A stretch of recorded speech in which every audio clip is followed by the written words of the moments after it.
विपक्ष का जो स्मार्ट मीटर का मुद्दा है उसका सरकार ने हवा निकाल दिया।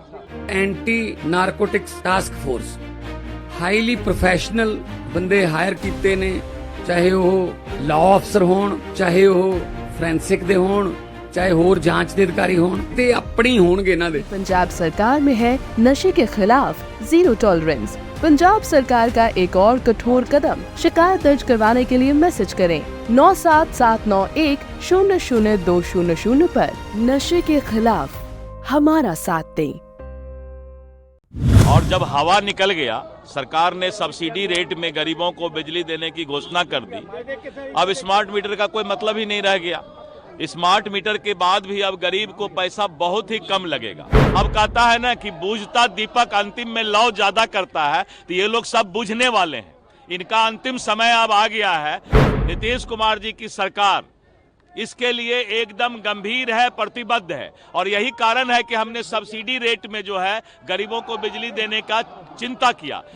बिहार विधानसभा के शीतकालीन सत्र के चौथे दिन सदन की कार्रवाई शुरू होने से पहले स्मार्ट मीटर के खिलाफ विधानसभा के बाहर विपक्षी विधायकों ने जोरदार प्रदर्शन किया, जिसे लेकर बीजेपी के प्रदेश अध्यक्ष दिलीप कुमार जायसवाल ने अपनी प्रतिक्रिया देते हुए कहा कि विपक्ष का हवा निकल गया है, हर मुद्दे पर वो विफल रहे हैं, इसलिए खिसियानी बिल्ली खंबा नोचे वाला काम कर रहे हैं। अब दिखेगा आने वाला समय में ये विधानसभा का भी खंबा नोचेंगे। जिस तरह से स्मार्ट मीटर मामले में सीएम नीतीश कुमार ने सब्सिडी देने का काम किया है, गरीबों को इससे काफी फायदा हुआ है। अब इनका हर मुद्दा फेल होता नजर आ गया है। विपक्ष का जो स्मार्ट मीटर का मुद्दा है उसका सरकार ने हवा निकाल दिया, और जब हवा निकल गया, सरकार ने सब्सिडी रेट में गरीबों को बिजली देने की घोषणा कर दी। अब स्मार्ट मीटर का कोई मतलब ही नहीं रह गया। स्मार्ट मीटर के बाद भी अब गरीब को पैसा बहुत ही कम लगेगा, तो गरीब को अब कोई दिक्कत नहीं है। लेकिन विपक्ष के पास बेरोजगार, भ्रष्टाचार, अपराध, अब जब सब मुद्दा खत्म हो गया, सर्वे का मुद्दा खत्म कर दिया हमने, हवा निकाल दिया। पहले बोलते थे 3S सर्वे, स्मार्ट मीटर और क्या क्या बोलते थे, तो सब में हवा निकल रहा है विपक्ष का। अब कहता है ना कि बूझता दीपक अंतिम में लौ ज्यादा करता है, तो ये लोग सब बुझने वाले हैं। इनका अंतिम समय अब आ गया है, तो अब इसी तरह चिल्लाते रहेंगे, और चिल्लाते चिल्लाते जो है ये लोग अपना विपक्ष का खुद हवा निकाल रहे हैं। देश से सबसे महंगा यहाँ है।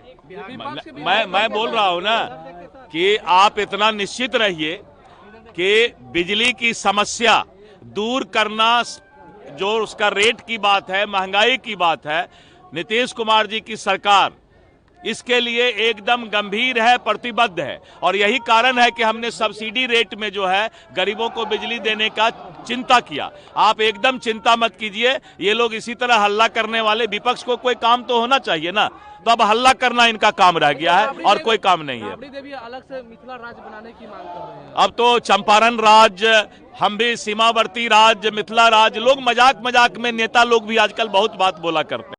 वहीं कांग्रेस विधायक शकील अहमद खान ने कहा कि स्मार्ट मीटर बुनियादी तौर पर गरीबों को लूटने का तंत्र है।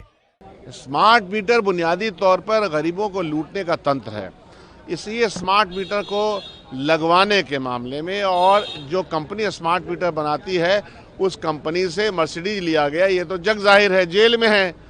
तो आप देखिए कि मंत्रालय, ऊर्जा मंत्रालय किस तरह से काम कर रहा है, किस तरह से इसको थोप रहा है हमारे ऊपर। स्मार्ट मीटर लग जाने से अगर उसका कट गया तो वो कट गया। आप पैसा, जब ये मोबाइल नहीं है ना, मोबाइल में तो दूसरों से मोबाइल लेके आप बात कर सकते हैं। तो यह जो पूरी अवधारणा, पूरी नियति है, वो गरीबों को लूटने की है। पूरे बिहार को बिजली गुजरात से भी महंगी दी जाती है, तो आप एक तो महंगी बिजली देते हैं, और दूसरा गरीबों को लूटने का नया तरीका स्मार्ट बिल के तौर पर आपने लाया है। इसके विरोध में हम लोग हैं। मिथिला को अलग राज्य बनाने की मांग हो रही है। राबड़ी देवी ने, वो स्टडी का मामला है। राबड़ी देवी ने कटाक्ष के तौर पर कहा है या किस लिहाज से कहा है, ये स्टडी करने का मामला है, क्योंकि बिहार पहले ही बाइफरकेट होकर के झारखंड में चला गया है। अब बिहार, जो बचा हुआ बिहार है, इसमें कोई शक नहीं कि यहाँ की डाइवर्सिटी है, मिथिला की है, सीमांचल की है। आप देखिएगा पूर्वांचल से जो सटा हुआ मामला है वो है, भोजपुर का इलाका है, तो सबकी अपनी अपनी आइडेंटिटी है, और वही आइडेंटिटी तो हमारी खूबसूरती भी है। डाइवर्सिटी जो है वो खूबसूरती है। बट अलग पृथक राज्य बना के क्या होगा, ये स्टडी की जरूरत है। इधर आरजेडी नेता तेजस्वी यादव ने विधानसभा में स्मार्ट मीटर के मुद्दे को उठाया और कहा कि राज्य की जनता स्मार्ट मीटर से तबाह है, ज्यादा बिल आने से परेशान है। बिहार में पूरे देश में सबसे ज्यादा बिजली का बिल लिया जाता है। अगर हम लोगों की सरकार बनेगी तो हम 200 यूनिट फ्री बिजली देंगे और बिजली माफ भी करेंगे, लेकिन सरकार इस मुद्दे को लेकर बहस करने को तैयार नहीं है। पंजाब केसरी टीवी के लिए पटना से संजीव कुमार की रिपोर्ट। हमसे जुड़े रहने के लिए हमारे YouTube चैनल को सब्सक्राइब करें और नई वीडियो की नोटिफिकेशन के लिए बेल आइकॉन को दबाएं। अगर आप ये वीडियो Facebook पर देख रहे हैं तो लाइक जरूर करें और ज्यादा से ज्यादा शेयर करें। धन्यवाद।